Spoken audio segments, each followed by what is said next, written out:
Thank you very much. Tonight, I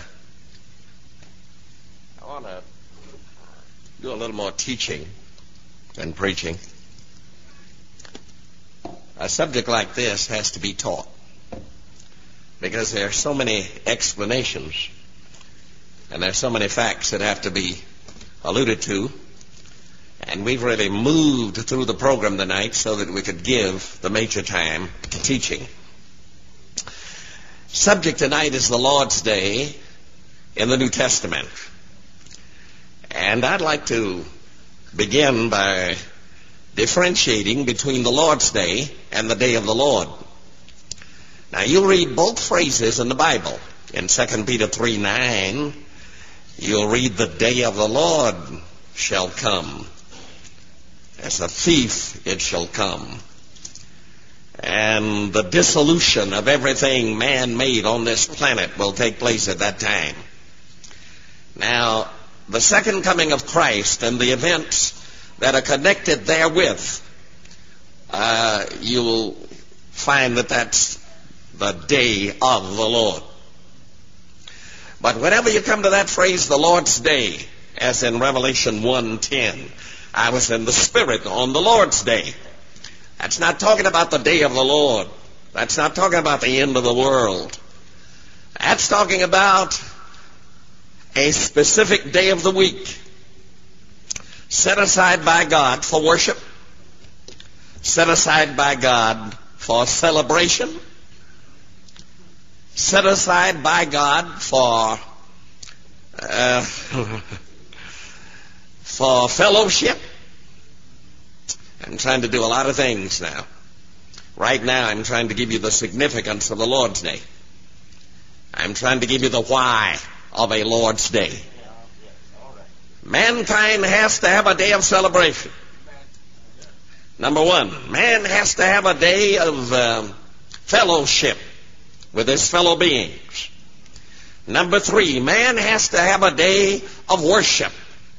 Worship, the most intimate experience possible to man. More intimate than any relationship between a man and his wife. It's worship.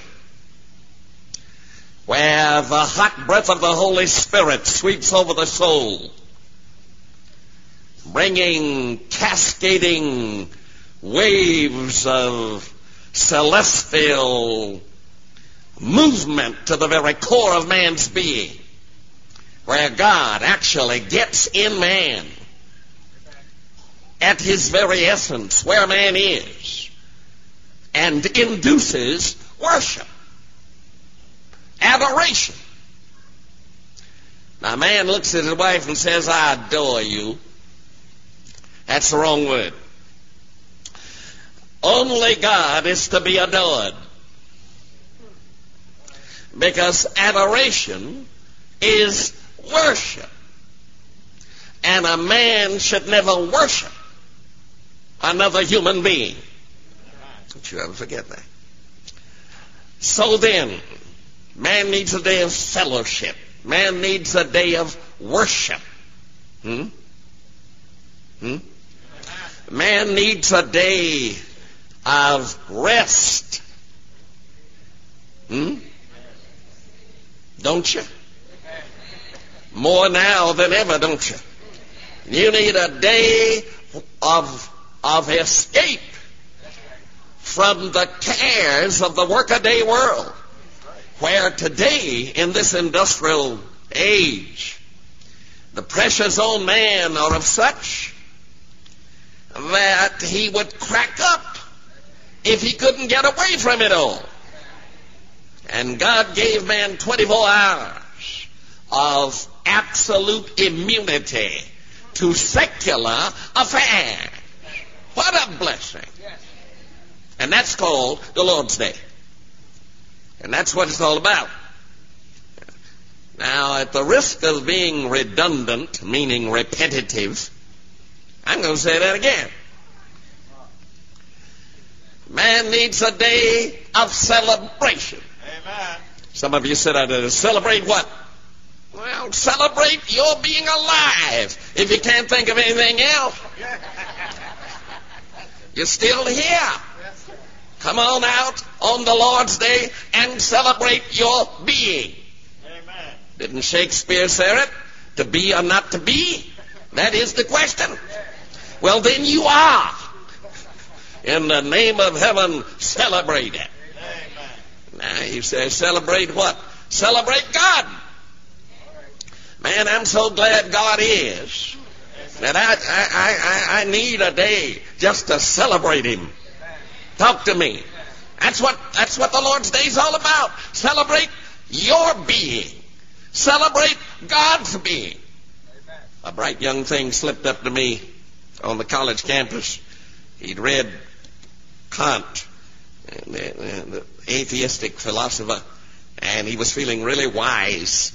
He said, let me run this by you. They always run into my office to run something by me that they have discovered, and they don't think I've discovered it. Young fellow said, let me run this one by you. I said, run on. He said, I think, therefore I am. And then he rocked and then looked at me in his wisdom.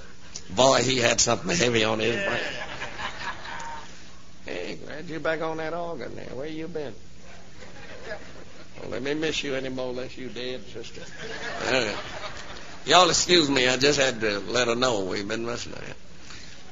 That young fellow looked at me and said, I think, therefore I am. And then he did that on me, you know. I said, sit down, boy. I said, let me run one by you. He said, go ahead. I said, God is, therefore I am, and hence I think.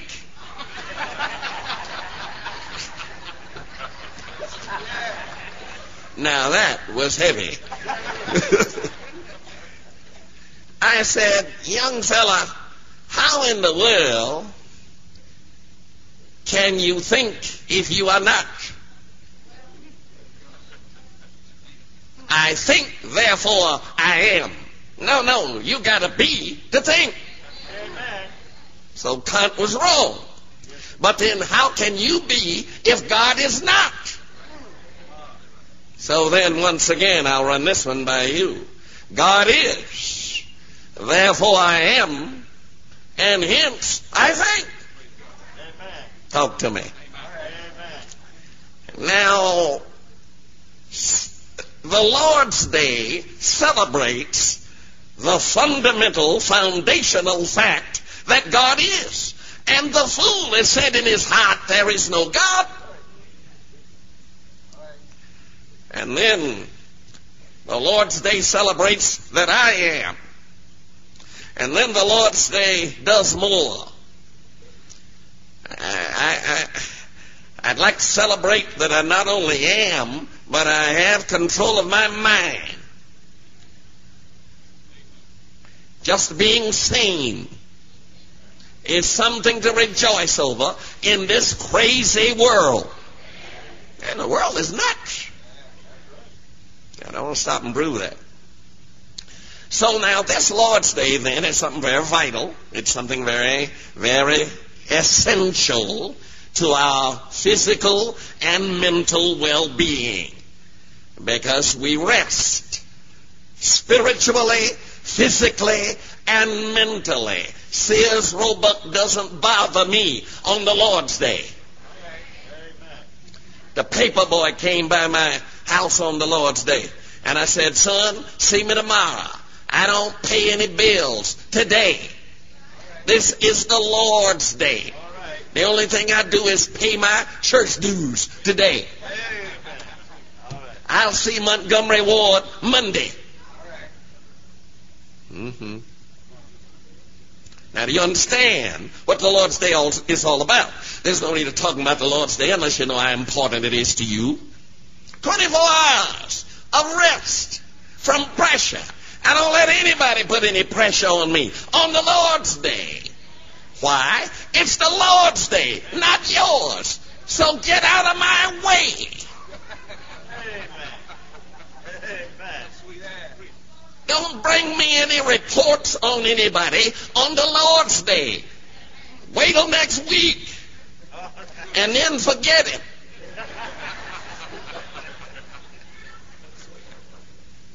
Are you people listening to me? Amen. I want you to get a new appreciation for the Lord's day. And it's exactly that, His day. And when we make it His day, we are fulfilled. Now, having said that, let's get into the thing you're waiting on. Which day is the Lord's day? Well, John said I was in the Spirit on the Lord's day, and Jesus Himself answered the question right up front. In the book of Mark, what book did I say? Is that in the New Testament? 2nd chapter, what chapter? Verses 27 and 28. And He said unto them, now this is in red in my Bible, meaning that He, Jesus, said unto them, the Sabbath was made for man, and not man for the Sabbath. Therefore the Son of Man, and that's capital S-O-N, Son of Man, that's Jesus, is Lord also of the Sabbath. Amen. Now wait a minute. This is the only time in the Bible that I find that phrase that the Son of Man, meaning Jesus, is Lord of a day. So that whatever day He is Lord of, that is the Lord's day. Amen. You understand? Well, now, there's a little word also in there that I'd like to talk about for the sake of these old scholars around who've been studying this a long time. You never really stopped to look at that also, did you? That also is there because there are two subjects in the verse. One of them is man, and the other is the Sabbath. And He said unto them, the Sabbath, that's one subject, was made for man. That's the other subject. And not man for the Sabbath. Therefore, the Son of Man, Jesus, is Lord also of the Sabbath. By implication, He's already the Lord of man. That's right. Amen. But He is Lord also of the Sabbath. So that the Lord of man is the Lord of the Sabbath. Now, I know what the Sabbath is. The Sabbath is a day. Now, I read that way back in the Old Testament before the New Testament was born. I found it in the book of Exodus, the 20th chapter, and the 8th verse. It says, remember the Sabbath day and keep it holy. So we know what the Sabbath is. The Sabbath is not a man. It's not a woman. It's a day. Did you see it there? Remember the Sabbath day to keep it holy. Now, what is a day? See, we got to settle all this. And then we'll have to find out which day is the Lord's day. Now, what is a day? Well, I've got to go this time to Mark. What book did I say? Mark, the 1st chapter. What chapter? Talk to me. What chapter? And the 32nd verse. What verse? It says, and at even when the sun did set, they brought unto Him all that were diseased and them that were possessed of devils. Now, when did they bring them to Him? At even. At what? Even. And when is even? When the sun sets. Did you hear that? I said, did you hear that? Talk to me, class. Did you hear that? All right, the even is when the sun sets, right? Now go to the book of Leviticus. What book did I say? The 23rd, 23, yes, 23rd chapter. What chapter did I say? And the 32nd verse. And if you look at the last phrase in the verse, it says, from even, say that, unto even. Say it again, from even.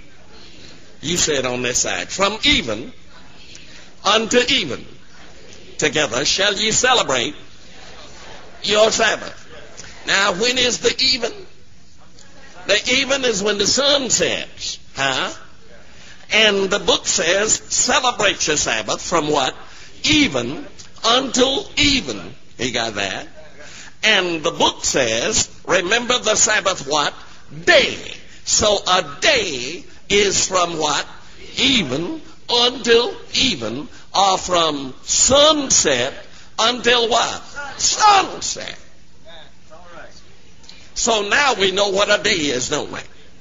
We didn't say which day. We just saying, what is a day? A day is from sunset until what? Sunset. Now you know what got you mixed up? The Romans.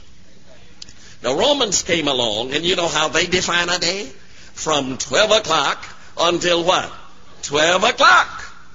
But the Bible says it's from what? Even until even, or from what? Sunset until sunset. That's a day, not 12 o'clock, 12 o'clock. So when New Year's comes,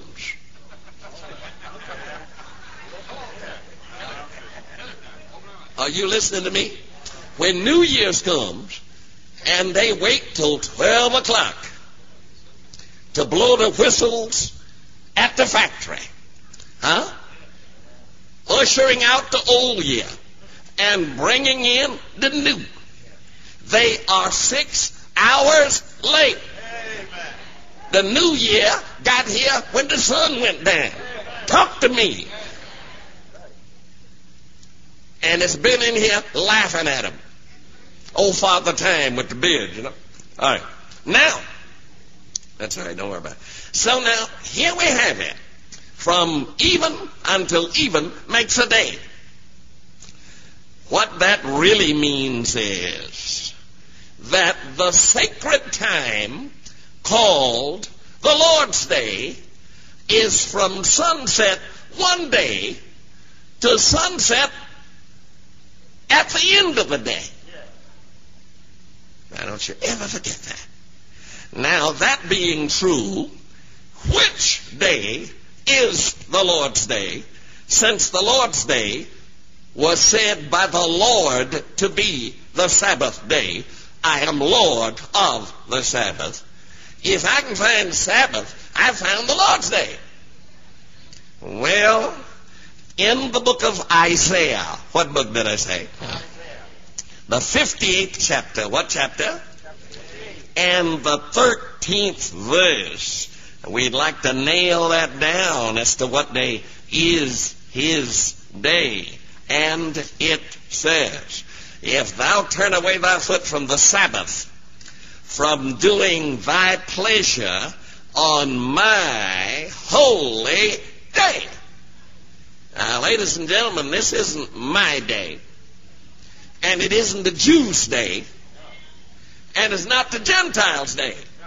The Lord said, my holy day. Do you understand? So then, you get it again. In Mark 2:27, Son of Man is Lord of the Sabbath. In Isaiah 58:13, the Sabbath is my holy day. And in that commandment that I read you, back in Exodus 20, and I stopped at verse 8, now I shall read on. Remember the Sabbath day to keep it holy. 6 days shalt thou labor and do all thy work. But the Sabbath day is the Sabbath of the Lord thy God. Now that took us a little further, didn't it? It not only tells me that the Sabbath is the Lord's day, but for the first time tonight, we have designated the seventh day. And it's sitting right there in the commandment. Now, that's not only said there, but if I can take you back to the creation of the world, to the book of Genesis, 2nd chapter, verses 2 and 3, I'll start with verse 1. Thus the heavens and the earth were finished, and all the host of them. And on the seventh day, now I know where the seventh day came from, over here in Exodus, because I've got it back in Genesis. On the seventh day, God ended his work which he had made. And he rested on the seventh day from all of his work which he had created and made. And God blessed the seventh day. Now, wait a minute. That goes a little further. The Lord's day is the Sabbath day, Jesus said in Mark 2. In Exodus 20, we were commanded to remember the Sabbath day to keep it holy, because it is the day of the Lord. That's in Exodus 20. Now here, we are brought face to face with the fact that God blessed the seventh day. Good night. Sanctified it. Now, wait a minute. There's an it there, meaning that he didn't bless any other day. Huh? Now, there were 7 days in the week, but he blessed the seventh day and sanctified it, because that in it he had rested from all of his work which God had created and made. So now we've got a new dimension here. That seventh day is a blessed day. Now, what does that mean? Well, if you should say, Brother Cleveland is a blessed man, well, you would sure be telling the truth. But what would you mean by that? If you told the truth, you would be saying, Brother Cleveland is a man who enjoys the presence of God in a special way. That's what blessing is. Blessing is not that you won $1,000 on the lottery. Are you listening to me? Blessing is not that you inherited a fortune. A Bible blessing implies the presence of God in and with you. Then you are blessed. Amen. Now, time is secular. Naturally, just like everything else God created was secular. But he cordoned off 24 hours, called it the seventh day, called it my holy day. Huh? Amen. And every time that day comes around, God, in a special way, gets in it. God climbs into time.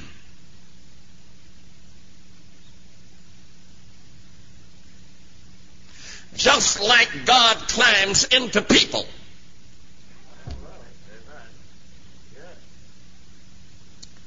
Christ in you, the hope of glory. Colossians 1:27. God in you makes you special.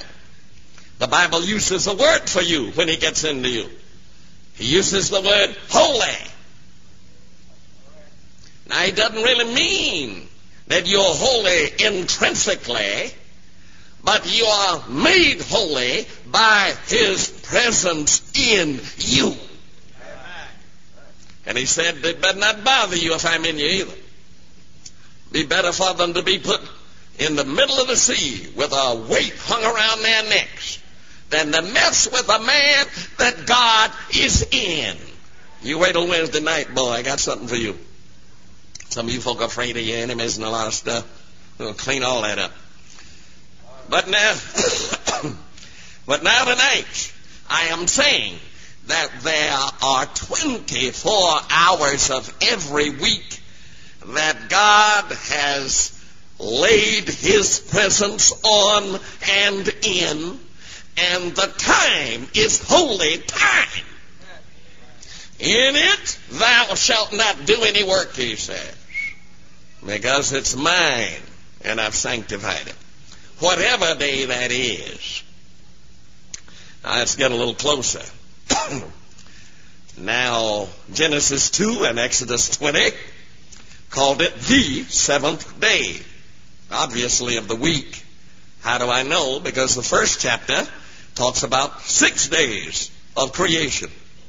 So the seventh day is simply the last day of the week. That's all. The Lord worked, and then he set an example by resting. And that is a natural thing to do. We don't rest and then work. What you're tired of. We work and then rest. That's the way the week is set up. And the seventh day is stuck over there on the end of the week, waiting on you so you can rest. I had an old lady tell me, I knew there's something funny about that seventh day. I never did want to work on Saturday. All right. She said, now I know why. Yeah. That's right, sister. Lord didn't mean for you to work on Saturday. Because Saturday is the Sabbath. And the Sabbath is the Lord's day. It's the last day on your calendar. Sitting there. It's been looking at you for years. You haven't been looking at it. Seventh day Sabbath. It's a funny thing, though. Some folk think that the days got mixed up so that today you don't know which day is which. I got news for you. In Ecclesiastes 3:14 and 15, it says, and I quote, I know that whatsoever God doeth, it shall be forever. Nothing can be put to it, nor anything taken from it, and God doeth.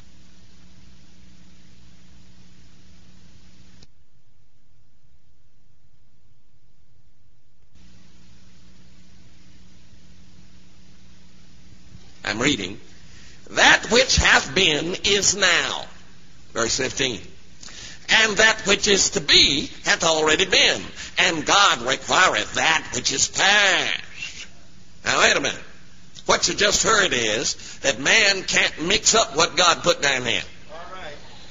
It's funny how men have fooled around with everything God ever made, but you can still tell what's still here and identify it.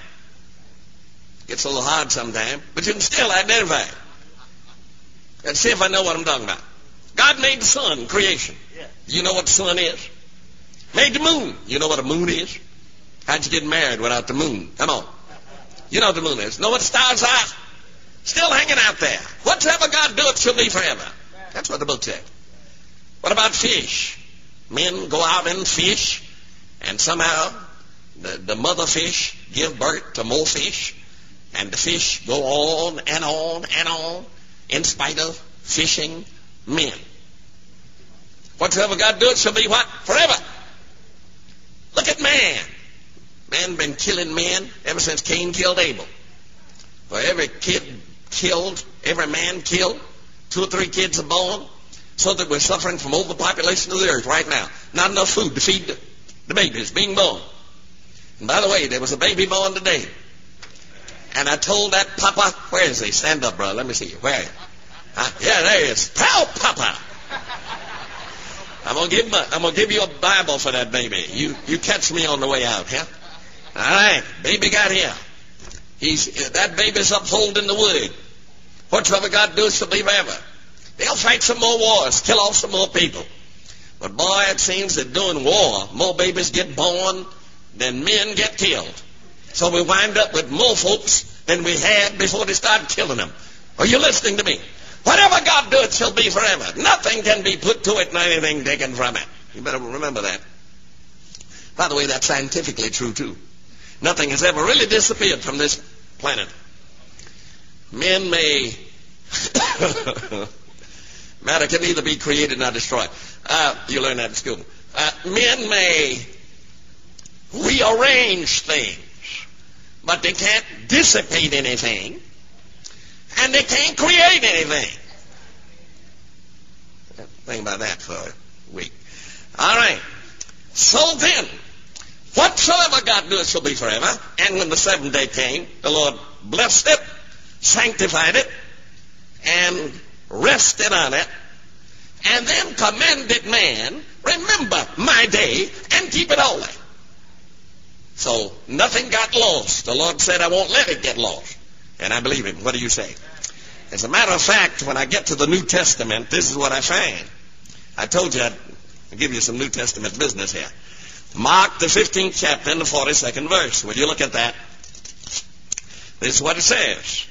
And now when the even was come, because it was the preparation, that is the day before the Sabbath.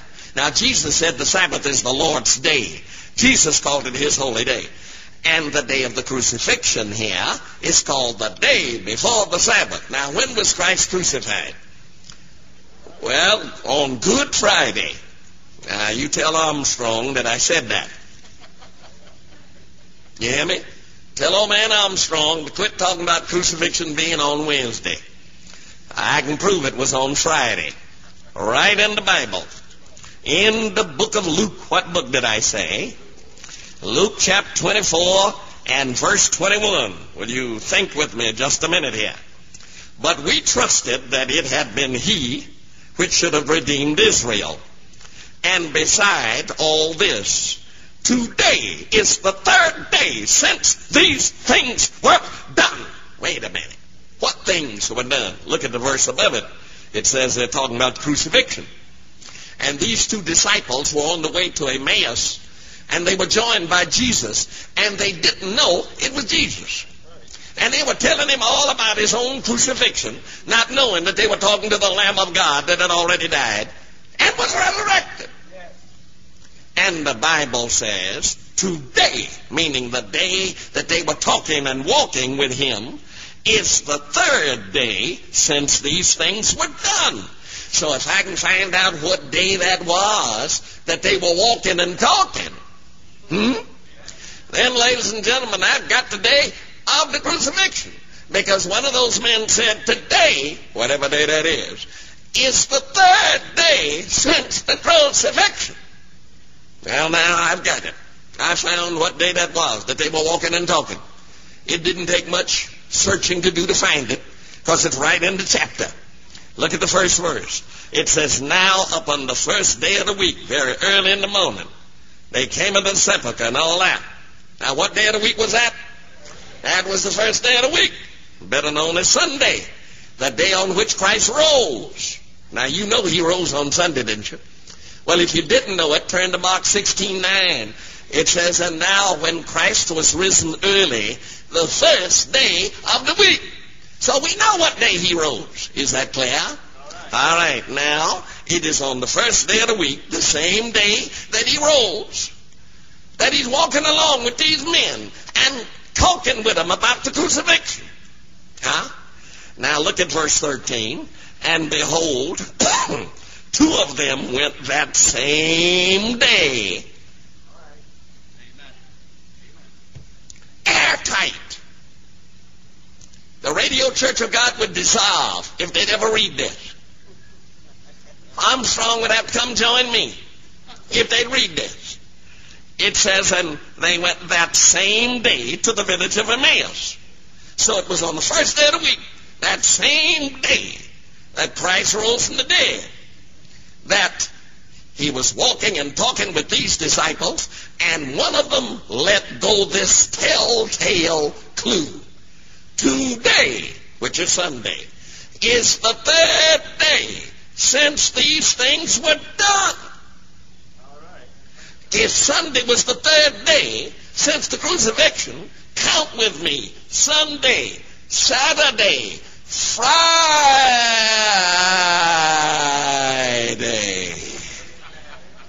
That is the only way you can ever prove the day of the crucifixion. And I just did it for you.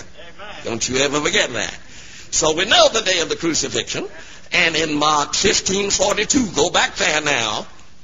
Go back there now. It says that that day was the day before the Sabbath. And Jesus said that the Sabbath is the Lord's day. Son of Man is Lord of the Sabbath.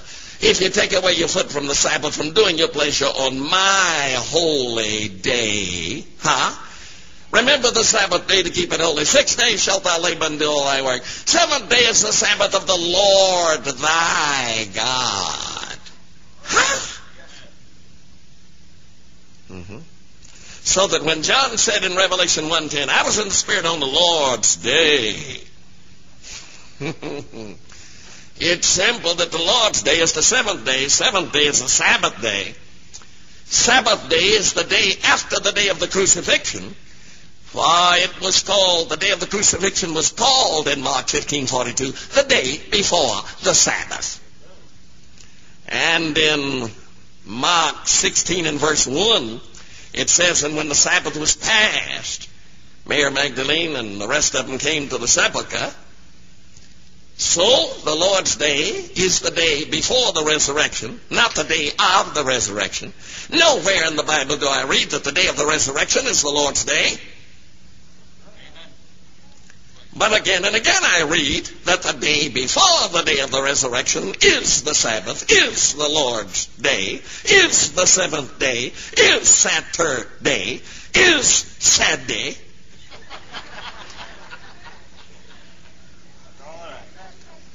Now the Sabbath comes between Friday and Sunday like Christ hanging between two thieves. The Sabbath comes between Friday and Sunday like I come between my two brothers. One of them is older, one of them is younger. If you'd like to meet me, don't shake hands with the older one. He was born too early. If you want to meet me, don't look up the younger one. He was born too late. If you want to meet me, you look for the Cleveland that was born after the old one and before the young one. And there's only one in there, in that middle. That's me. You listen? Sabbath comes between Friday and Sunday like a piece of cheese between two slices of bread. Now, whenever you bite down on that sandwich, what are you going after? You are after that cheese. Talk to me. And you don't stop biting until your molars penetrate that cheese. And when you get in there and get that Sabbath, you say, good.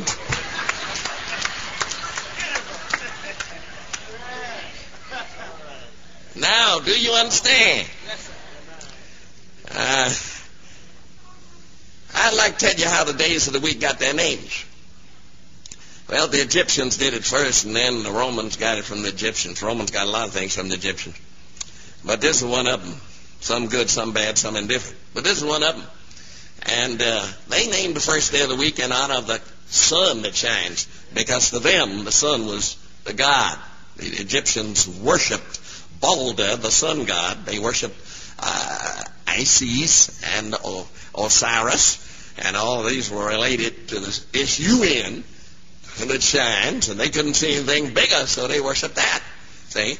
And they named Sunday after the sun. It's even spelled that way, S-U-N-D-A-Y.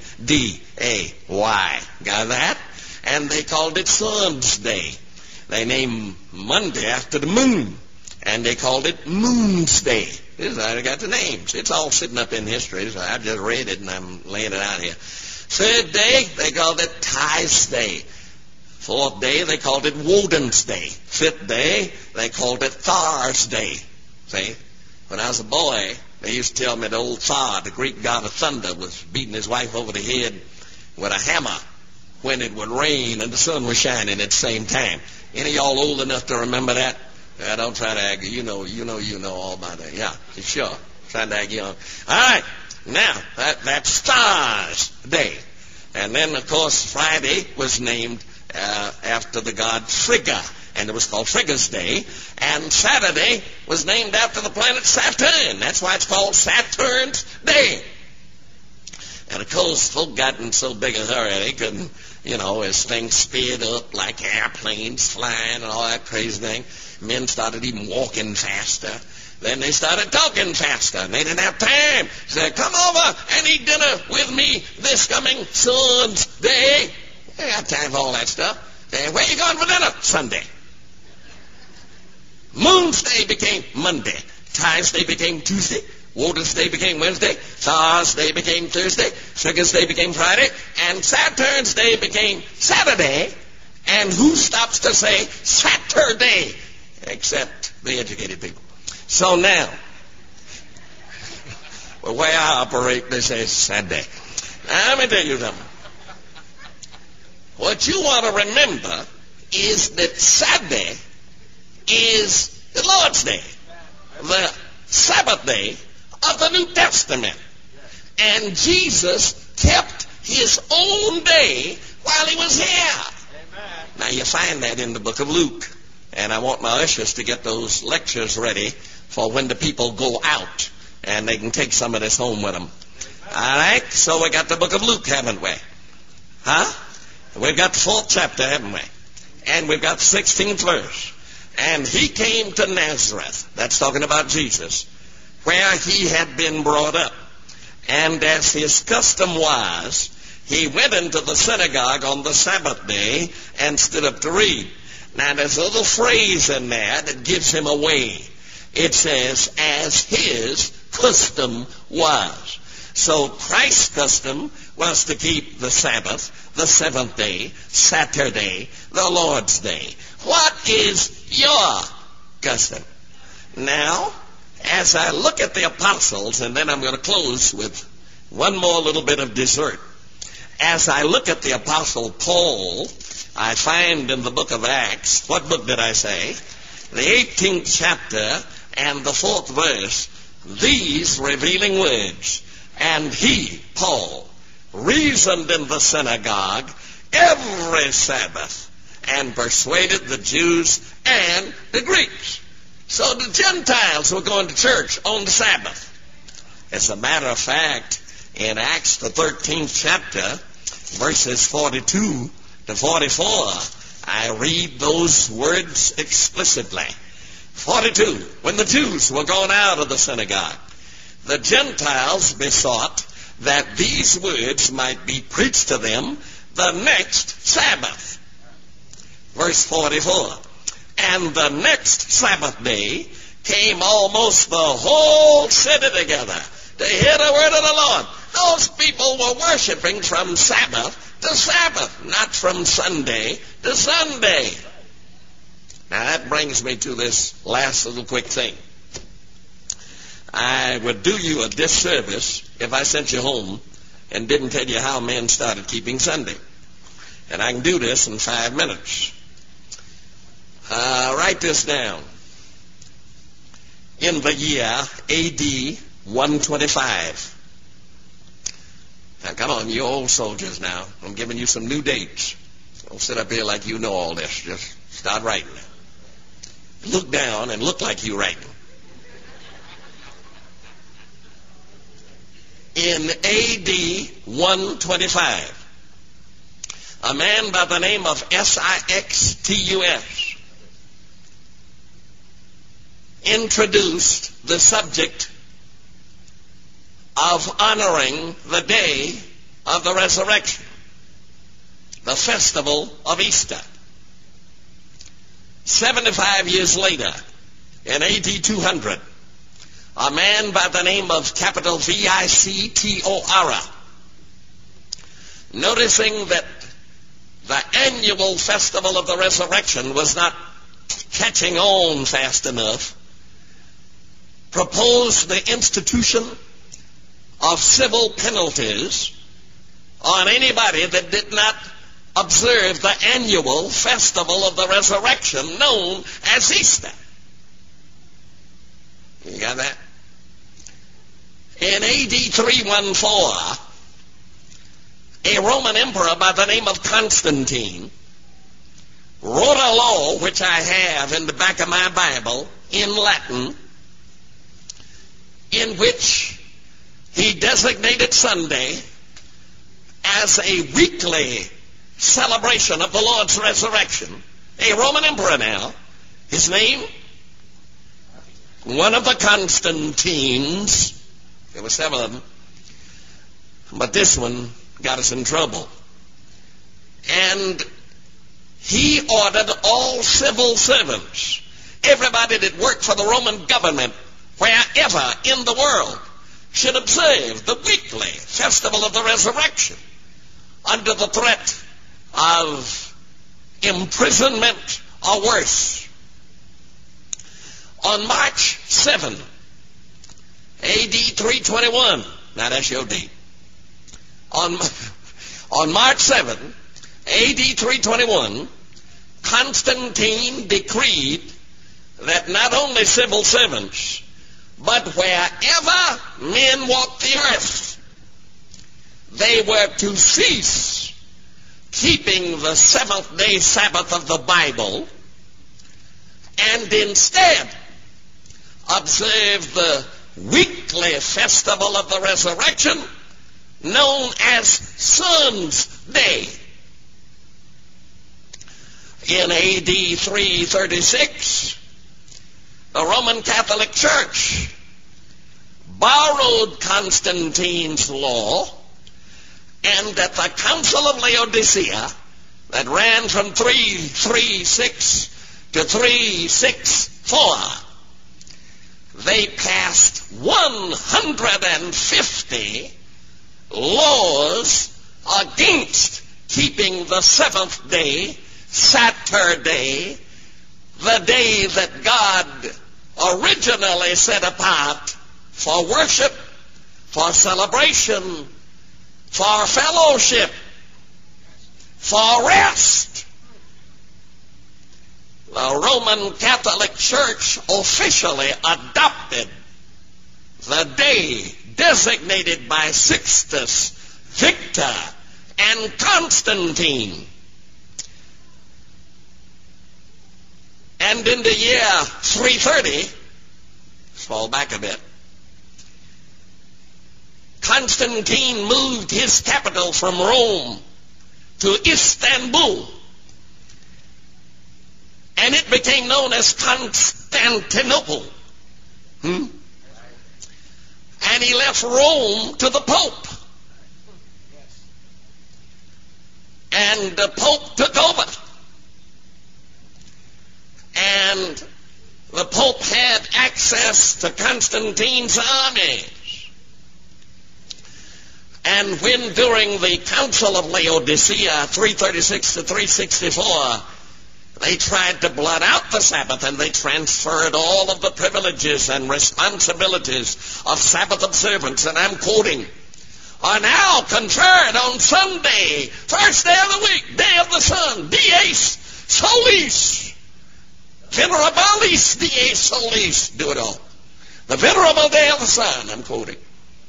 And they transferred it, and they passed 150 ordinances. And ladies and gentlemen, it's incredible. I sat there and read what the yellow went. Well, you wonder where the Sabbath went until you read the ordinances of the Council of Laodicea, and you know where it went. It was trampled underfoot. But thank the Lord, it didn't die. Something stubborn about what God does. Book said it'll be forever. Nothing can be put forward nor anything taken from it, because God did it that men should fear before him. We wouldn't fear God if men could change God's laws and make it stick. That's right. Amen. For the Lord doeth it that men should fear before him. Amen. And so we come down to January 18, 1563, to the Roman Catholic Council of Trent. Council of capital T, R-E-N-T. And a Roman bishop by the name of Caspar del Fusso, Bishop of Reggio, capital R-E-G-G-I-O, stood up and addressed that council. And he used these words. He said, assembled bishops, tradition is of equal force with Scripture, and I'll prove it. The Roman Catholic Church gave the world Sunday as a day of worship, and they have accepted it without scriptural authority. And this proves that tradition is of equal force with Scripture. And I read it, and I said, oh yeah, Scripture has an equal? I didn't know that. I thought the word of the Lord stood alone. I didn't know that men could make a change in the will of God and it stick. And I dedicated my life to making it come unstuck. And for 41 years, I have rambled this planet. I didn't say this country. I said 41 years I have rambled this planet with my crowbar. All right. Amen. Yes. And wherever I can find a man that'll listen to me, I have taken this biblical crowbar and stuck it into his brain and got it under Sunday.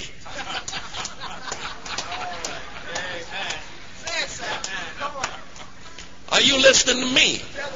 And I yank and yank and yank.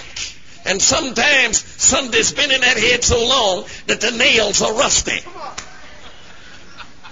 So you can hear some screeching. Praise the Lord. Yes, sir. Amen. Amen. Yes. Persecution broke out in Europe, finally.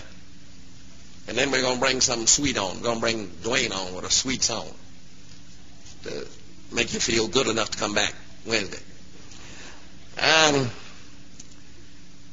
Persecution broke out in Europe, and the European got on some shaky boats and came here. They brought Sunday with them. And Sunday became the day of worship here. Not long after, some Europeans brought another boat over here with some black folks on it. So the white man came over on a boat. Sunday came over on a boat. Black man came on a boat. Now we're all in the same boat.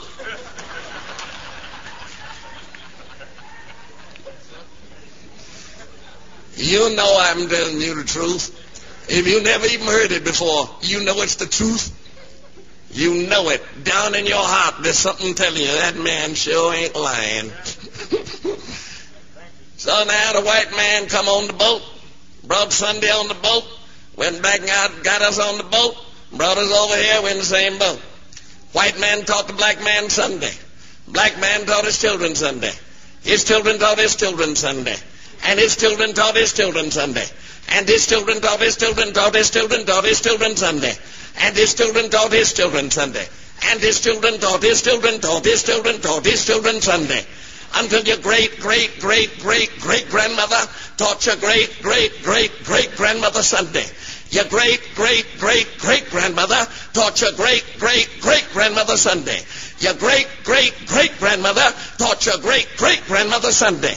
Your great-great-grandmother taught your great-grandmother Sunday. Your great-grandmother taught your grandmother Sunday. Your grandmother taught your mother Sunday.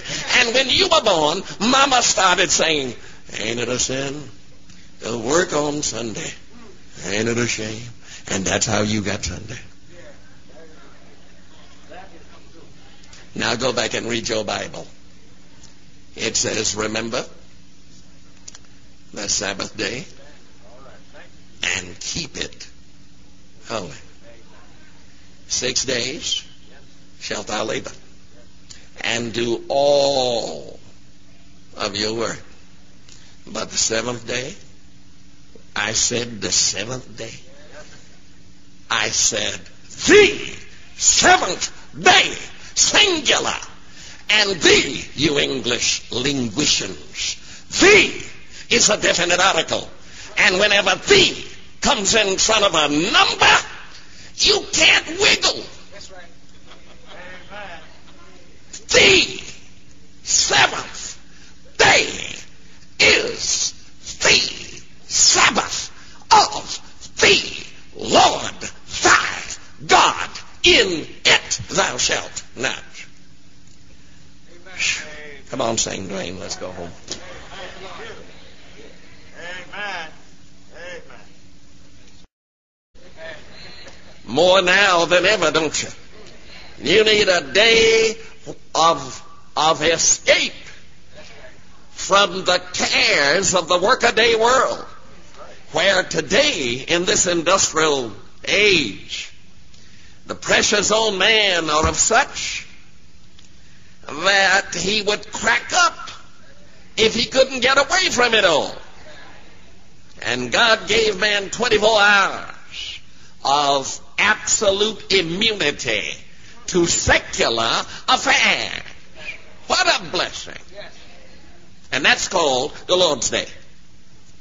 And that's what it's all about. Now, at the risk of being redundant, meaning repetitive, I'm going to say that again. Man needs a day of celebration. Amen. Some of you said, celebrate what? Well, celebrate your being alive. If you can't think of anything else, you're still here. Come on out on the Lord's Day and celebrate your being. Amen. Didn't Shakespeare say it? To be or not to be? That is the question. Well, then you are. In the name of heaven, celebrate it. Amen. Now, you say, celebrate what? Celebrate God. Man, I'm so glad God is that I need a day just to celebrate Him. Talk to me. That's what the Lord's Day is all about. Celebrate your being. Celebrate God's being. A bright young thing slipped up to me on the college campus. He'd read Kant, the atheistic philosopher, and he was feeling really wise. He said, let me run this by you. They always run into my office to run something by me that they have discovered, and they don't think I've discovered it. Young fellow said, let me run this one by you. I said, run on. He said, I think, therefore I am. And then he rocked and then looked at me in his wisdom. Boy, he had something heavy on his brain. Hey, glad you're back on that organ there. Where you been? Don't let me miss you anymore unless you dead, sister. All right. Y'all excuse me, I just had to let her know we've been missing her. That young fellow looked at me and said, I think, therefore I am. And then he did that on me, you know. I said, sit down, boy. I said, let me run one by you. He said, go ahead. I said, God is, therefore I am, and hence I think.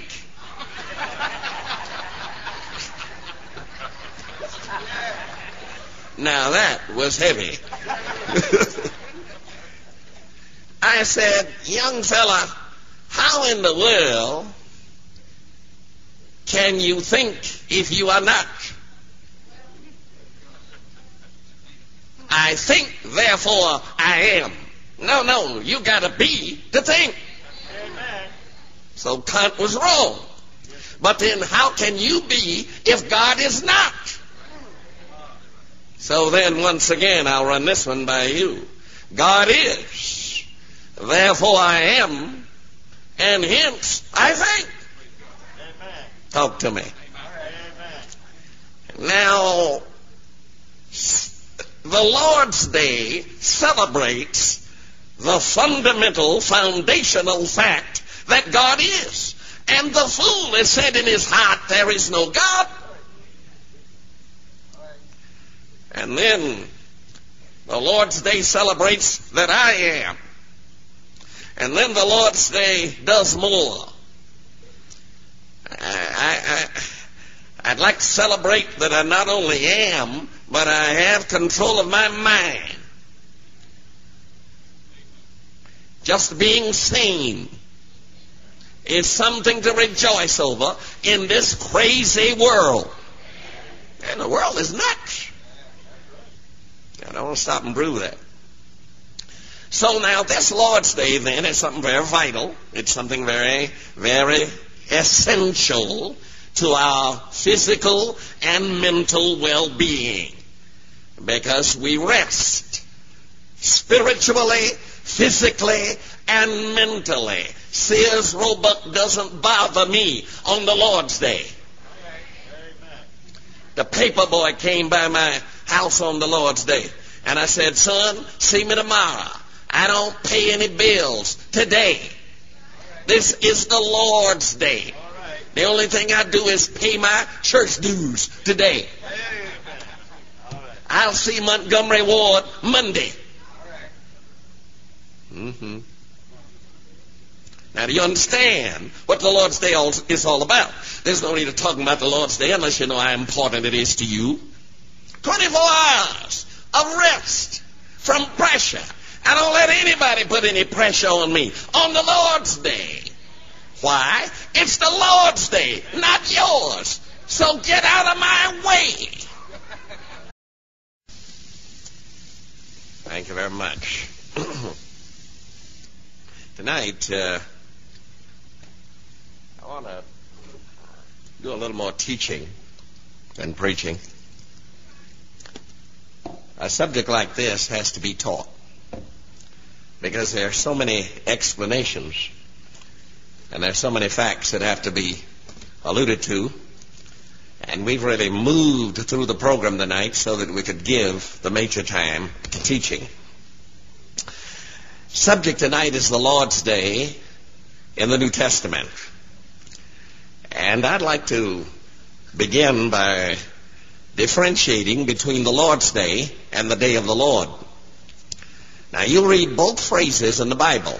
In 2 Peter 3:9, you'll read, the day of the Lord shall come. As a thief it shall come. And the dissolution of everything man-made on this planet will take place at that time. Now, the second coming of Christ and the events that are connected therewith, you'll find that that's the day of the Lord. But whenever you come to that phrase, the Lord's Day, as in Revelation 1:10, I was in the Spirit on the Lord's Day. That's not talking about the day of the Lord. That's not talking about the end of the world. That's talking about a specific day of the week set aside by God for worship, set aside by God for celebration, set aside by God for fellowship. I'm trying to do a lot of things now. Right now, I'm trying to give you the significance of the Lord's Day. I'm trying to give you the why of a Lord's Day. Mankind has to have a day of celebration. Number one, man has to have a day of fellowship with his fellow beings. Number three, man has to have a day of worship. Worship, the most intimate experience possible to man. More intimate than any relationship between a man and his wife. It's worship.